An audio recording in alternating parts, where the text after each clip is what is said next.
Welcome to the DO Boxing Show. I'm your host, Dameon Okposio. We're in December 2017, and we're just coming up to 2 years of the DO Boxing Show because I started the very first episode December 29th or 30th of 2015. So it's been a great run, and we're definitely going to be continuing on after a little break over the holidays, but I wanted to do a more elaborate episode in terms of talking about some of the things I talk about. And one of the things I talk about is the business of boxing.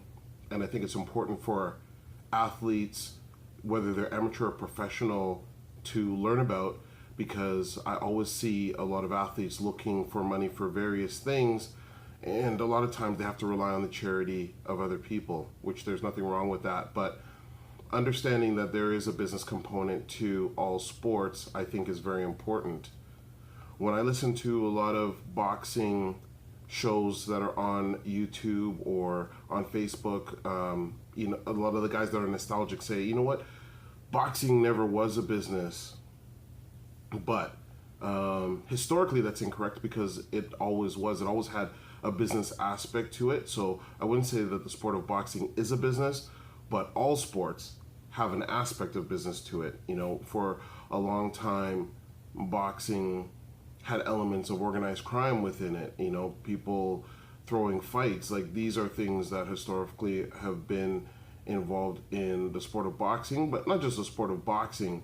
A lot of people like to beat up on the sport, but it was shown in soccer, with FIFA. There's been lots of scandals in a lot of different sports, including football. So it's just one of those things that there's the elements of bad business, but just business in general is part of all sports, because it's what makes things go around. And I'm talking about whether it's amateur or professional. In the amateur levels, there is good business and bad business, but there has to be money generated in order for things to happen. Yes, there's a lot of volunteering that goes on in amateur sports, but there's also an element of business. And that's something that I'm going to keep preaching about to athletes, because a lot of times they put it to the side and just focus on the sport itself. And I'm not saying that you have to become a business major or be the business person, be a business person inside of sports, but you have to be aware of that element. And if you plan for it ahead of time, you can definitely make things happen for your career. So I wanted to give a very specific example of that. So as an example, when I was in high school, I moved out on my own at 16 years old, and I was paying my bills at that time, and I didn't take any assistance. I just worked. So at one time I was working 2 part-time jobs and going to high school at the same time. The very first time I did income tax, I went through H&R Block, and I ended up having to pay like $600 to the government for taxes. And I was like, wow, I worked a lot, but I still had to pay the government taxes. And I wanted to find a way around that.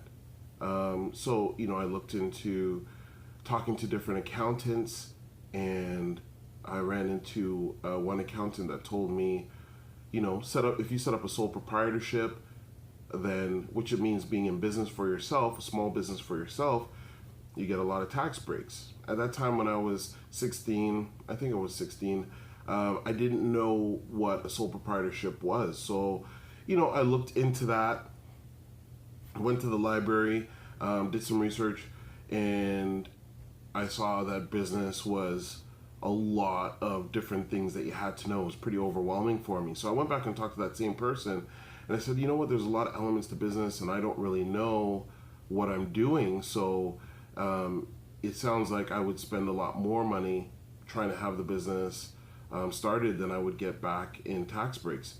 And then he said, well, you know what? If you want an easy business to start just for the purpose of getting tax breaks, join a network marketing company. So back at that time, I think I joined the first network marketing company I joined was Quorum, and they sold car alarms. It was about $30 for the membership to join, and then you could buy the car alarms at a discount and then resell them back at double the price to make your money. And it worked. It was essentially network marketing, so you'd recruit other people to also sell with you, and you'd make a percentage off of what they sold. So I never actually sold one alarm during the whole year, but I was able to write off a portion of my rent because I was using my apartment as an office as well. I was able to write off, transportation. I used to buy the Metro Pass back then to get around on the transit, and I was able to write off food, portion of the food that I would take. And at the end of the year, I got back about $1,200 just working the same amount that I was working the previous year while I was going to school. And it was because of the write-offs that I got from joining the network marketing. So there's a certain amount of years that you get to claim losses when you have a sole proprietorship, and then you have to either shut your business down or show the government that you are actually making some type of money. So this is a legal process that is like a tax, a little bit of a tax shelter for the average person. And that's what I did. And I've never actually paid the government in taxes at the end of a tax year since that time, since I've been 16. So a little bit of knowledge can go a long way in terms of setting things up for your life to make it a little bit easier, utilizing the tools that the government puts in place for you, and doing it in a legal way. Getting information on business is very important. And when you're an amateur athlete, there are going to be expenses.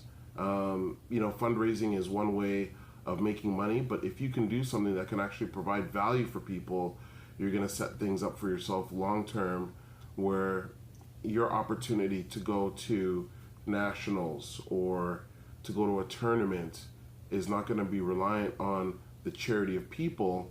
But if you plan ahead, you can have that money being built up in reserve so that when you do need to go and utilize it, it's there. And that's the purpose why I always promote management. If a promoter or someone tells you that you don't need a manager, then either they're not aware of the many things that a manager can do for an athlete, or they are trying to just keep control of a person. Because a proper manager will not only educate you, but put a plan into motion that you can see where you're going to be going down the road. If you're an amateur or professional, I always advocate that people should be planning out at least 2 years in front of them. What do they want to do? It doesn't matter whether or not you actually hit your targets, but it's important to have those targets so that you know and that you have a direction of where you're going. And more importantly, you have a plan for afterwards when you stop fighting or when you retire from boxing as an amateur or professional, so you know where you're going to be going in that next stage, and you can make that transition and you can plan for it. Hopefully that example maybe sparked some curiosity and caused you to go and look into either getting a financial advisor, talking to an accountant, or looking at getting management. Because all in all, we all need a team to be successful, and you need people that can work on your behalf when you're doing something else, or when you're focusing on being in the gym.